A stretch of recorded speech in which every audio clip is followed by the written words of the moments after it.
हमें मालूम है देश से जो महिलाएं किडनैप हो रही हैं, 41,000 कहाँ से? गुजरात से, 38,000 मध्य प्रदेश से, 38,000 महाराष्ट्र से, जो समुद्र के रास्ते से कैलासा भिजवाई जा रही है ना। चिंता मत करो, 2024 के बाद सवेरे कुकर्म सामने आएंगे और देश इन्हें बताएगा कि इनके साथ क्या लिए 2 पैसे का काम नहीं कर सकते तो इस देश को मिट्टी में मिलाने में क्यों तुले हो तुम? हैं, चौथे स्तंभ के मालिक बनते हो, इतनी बड़ी ताकत दी है संविधान ने तुम्हें, तुम क्यों इस देश के खिलाफ काम कर रहे हो यार? जनता की सच्चाई दिखाते नहीं। वो यति नरसिंहानंद जो दिल्ली में दंगे करवाए, जिसने जो हिंदू मुसलमान करता है, मुसलमानों के धर्म को जो गाली देता है, सनातन धर्म को बदनाम करता है, क्या मेरा सनातन धर्म किसी भी धर्म का अपमान करता है? तुमसे पूछना चाहता हूँ। फिर ये 2 कौड़ी के लोग खुद की टीआरपी के लिए किस तरह से मेरे देश को और मेरे धर्म को बदनाम कर रहे हैं। तुम 2 कौड़ी के लोग अपने स्वार्थ में चाय पीने के लिए कि तुम्हें भाजपा कार्यालय में चाय मिल जाए, तुम्हें इन ढोंगियों के यहाँ पे प्रसाद मिल जाए, तुम्हें ऐसे बदनाम करोगे? सनातन धर्म को बदनाम करोगे, देश का बदनाम। आरोप लगाना, चाय पी के नहीं, सब पत्रकार सच बोलना, आरोप लगाना। दलालों, तुम्हारी कौन नहीं जानता है तुम्हारी दलाली की ना। मैं तो छोड़ो, रवीश कुमार जी रोज कहते टीवी मत देखो। रवीश कुमार जी रोज कहते घबराए हुए हैं, घंटा घबराए हुए हैं। तुम्हारा इस देश का सेठ है ना, जो अपने आप को, जो देश के वीर आज देश भारत माता के लिए बोल रहे हैं, अपने बच्चों के भविष्य को बचाने के लिए जो लड़ रहे हैं, उनके ऊपर तुम जुल्म कर रहे हो। जिस तरह से नेशनल चैनल दिखा रही है इजराइल की खबरें, मोदी जी इजराइल को सपोर्ट करते तो क्या करें? अरे ये चमचे हैं, भाजपा के चैनल हैं, झूठ दिखा रहे हैं। मणिपुर में जाने से अम्मा मर गई थी क्या? जम्मू कश्मीर की सच्चाई दिखाने के लिए पापा ने मना कर दिया क्या? कहाँ गई पत्रकारिता? जब देखो तब झूठ, जब देखो तब झूठ, जब देखो तब झूठ। कसम खा के रखी तुमने, अपने जमीर बेच दिए हैं। चाय पी के आया होगा भारतीय जनता पार्टी के कार्यालय से, तभी ज्यादा चर्बी चल रही है। आरोप गलत लगा रहे हो। सच बोलना आरोप लगाना हो गया अब तो क्या पत्रकार से सवाल पूछना? सच बोलना तो देशद्रोह कर दिया तुम जैसे मक्कारों ने। जनता तुम्हें बहुत मारेगी, पत्रकार सवाल जनता तुम्हें बहुत मारेगी, याद रख लेना। भारत है ये, किसी को नहीं छोड़ते हैं। अंग्रेज भी यहाँ पे अपने कपड़े छोड़ गए थे, भाग गए थे यहाँ से। तो पत्रकार को सवाल पूछने में आपको तकलीफ? सवाल पूछना सरकार से कि ये इजराइल पहुंच गए, ये मणिपुर क्यों नहीं पहुंचे? पूछना। कोयला घोटाले के बारे में पूछ उनसे, सीएजी की रिपोर्ट। ये भ्रष्टाचार कैसे हुआ? पारदर्शिता की बात करने वाला प्रधानमंत्री चिट्ठी लिख के काम चला रहा है मध्य प्रदेश में, सामने आने से डर रहा है जनता के। आज तो तुम्हारा 56 इंच की छाती वाला, चाइना ने जमीन घेर ली, लाल आंख दिखाने वाले अब मुंह में आइसक्रीम डाल के बैठे हैं, आवाज नहीं निकल रही ऐसे नपुंसकों की जो देश को बेवकूफ बनाते हैं कि लाल आंख दिखाएंगे, पीली आंख दिखाएंगे, काली आंख दिखाएंगे। अब क्या है वो लला? कौन सी आंखें चली?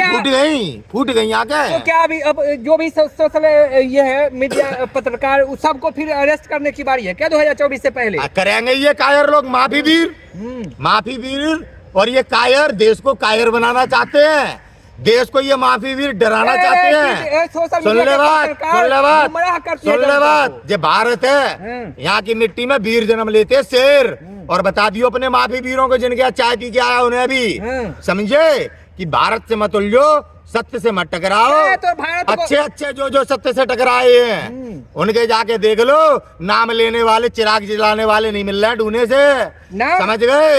ये भारत है। अच्छा, इंडिया है, ये इंडिया को नाम रख लेने से कल तक डिजिटल इंडिया जीतेगा। इंडिया है आज, इंडिया गुलामी का प्रतीक बन रहा है। तुम्हारे जैसे कायर 2 कौड़ी के लोग जिन्हें जनता ने बेवकूफ बन के आज तुम्हारे देश तुम्हारे हाथ में दे दिया, देश तुम्हारे हाथ में दे दिया।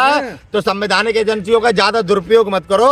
जिस दिन हमारे देश के सिस्टम में बैठे लोग अगर अपनी पे उतरे आए ना, तो देश छोड़ के भागने का मौका नहीं मिलेगा। हमें मालूम है कैलासा बना लिया है, कैलासा से खींच के लाएंगे जो भारत है। तो हमें मालूम है देश से जो महिलाएं किडनैप हो रही हैं, 41,000 कहाँ से? गुजरात से, 38,000 मध्य प्रदेश से, 38,000 महाराष्ट्र से, जो समुद्र के रास्ते से कैलासा भिजवाई जा रही है ना। चिंता मत करो, 2024 के बाद सवेरे कुकर्म सामने आएंगे और देश इन्हें बताएगा कि इनके साथ क्या होगा। कह तो रहे कि अजीत अंजुम हुआ, विशाल शर्मा हुआ है, रवीश कुमार, सभी आग उगलते हैं, विपक्ष को मुद्दों को हाईलाइट करते हैं। अरे कितना चमचा, कितना बड़ा चमचा है भैया, मान गए तुम्हारी कसम। दलाली इससे कहते हैं। जे मतलब इजराइल पहुंच गए हैं, जे आग नहीं उगल रहे।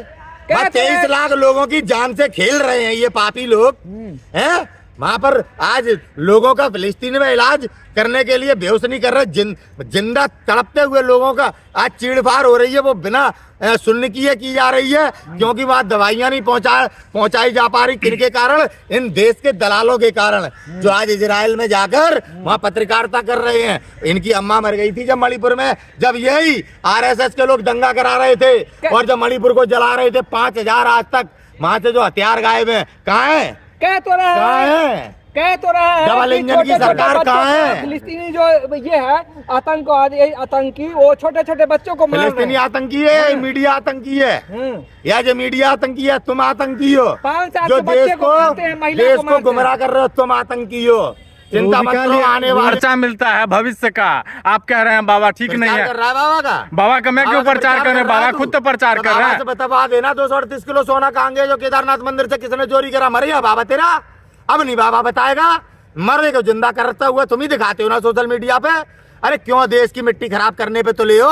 जब इस देश के लिए 2 पैसे का काम नहीं कर सकते तो इस देश को मिट्टी में मिलाने में क्यों तुले हो तुम? हैं? चौथे स्तंभ के मालिक बनते हो, इतनी बड़ी ताकत दी है संविधान ने तुम्हें, तुम क्यों इस देश के खिलाफ काम कर रहे हो यार? जनता की सच्चाई दिखाते नहीं। वो यति नरसिंहानंद जो दिल्ली में दंगे करवाए, जिसने जो हिंदू मुसलमान करता है, मुसलमानों के धर्म को जो गाली देता है, सनातन धर्म को बदनाम करता है। क्या मेरा सनातन धर्म किसी भी धर्म का अपमान करता है? तुमसे पूछना चाहता हूं। फिर ये 2 कौड़ी के लोग खुद की टीआरपी के लिए किस तरह से मेरे देश को और मेरे धर्म को बदनाम कर रहे हैं। तुम 2 कौड़ी के लोग अपने स्वार्थ में चाय पीने के लिए कि तुम्हें भाजपा कार्यालय में चाय मिल जाए, तुम्हें इन ढोंगियों के यहाँ पे प्रसाद मिल जाए, तुम्हें ऐसे बदनाम करोगे? सनातन धर्म को बदनाम करोगे? देश का बदनामी। आरोप लगाना, चाय पी के नहीं सब पत्रकार सच बोलना, आरोप लगाना। दलालों, तुम्हारी कौन नहीं जानता है तुम्हारी दलाली की ना। मैं तो छोड़ो, रवीश कुमार जी रोज कहते हैं टीवी मत देखो। रवीश कुमार जी रोज कहते हैं रवीश कुमार तो घबराए हुए हैं, घंटा घबराए हुए हैं। तुम्हारा इस देश का सेठ है ना, जो अपने आप को दुनिया का टॉप क्लास आदमी समझता है, नंबर 1 पैसे वाला, उसकी औकात नहीं कि रवीश कुमार को खरीद ले। घंटे का पैसे वाला, घंटे का पैसा वाला जो एक पत्रकार को नहीं खरीद सके, थूकता हूँ उस पैसे वाले पे मैं। तेरी औकात बता दी उसे एक रवीश कुमार ने। ये है भारतीय। रवीश जैसे ऐसे कितने पत्रकार हैं इस देश में? तुम्हारे जैसे 2 कौड़ी के निकम्मे बिकते हैं, जिन्हें चाय में खरीद लिया जाता है। तभी तो तुम इजराइल की रिपोर्टिंग कर रहे हो। मणिपुर की रिपोर्टिंग में तुम्हारी अम्मा मर गई थी। रवीश कुमार क्यों नहीं बिक जा रहे हैं? क्या तुम्हारी तरह दलाल है क्या रवीश कुमार? रवीश कुमार हमारे देश का चौथे स्तंभ का सम्मान है, दुनिया में उसका सम्मान है, समझे? तुम्हारे 2 कौड़ी के उद्योगपतियों की कोई वैल्यू नहीं है। दुनिया की सभी बैंकों ने कर्जा देने से मना कर दिया। जे औकात है, जे औकात है तुम्हारी दलालों की और तुम्हारे उस उद्योगपति की जिसने हमारे भारत को लूटा है। अरे अंग्रेजों ने लूटा था, वो तो चलो अंग्रेज थे। अरे इंडिया वाले ने लूट लिया, इस देश के नागरिक उद्योगपति ने लूट लिया, अडानी ने लूट लिया, हमको अडानी ने लूट लिया। दिखाओगे? तो क्या अभी सड़कों पे आ गए इसलिए आप गुस्से में हैं क्या? कौन आ गया सड़कों पे? रवीश कुमार सड़कों पे आ गया है। अबे देख ले, मोदी को सब्सक्राइब करने के लिए अपील करनी पड़ रही है। उसने अपील तो नहीं करी है। ट्रोल चल रहा था कि इतने घंटे में इतने सब्सक्राइब हो रहे हैं। इससे कहते हैं राष्ट्रभक्त। और जो देश की दलाली करता है ना, जो समझता है मैं बहुत बड़ा देशभक्त हूँ, उसे आगे हाथ जोड़ने पड़ते। क्यों? जब एक देश के इतने ऊंचे पद पे देश का प्राइम मिनिस्टर ऑफ इंडिया हो, उसे आगे यूट्यूब चैनल पे हाथ जोड़ने पड़ना तो समझ लो। समझ लो, बुद्धि नहीं दी क्या? बुद्धि तो नहीं दी क्या तुम्हें? कुछ भी तुम बकते रहते हो पत्रकार। तुम्हें तो चाय पी आए हो भाजपा कार्यालय में।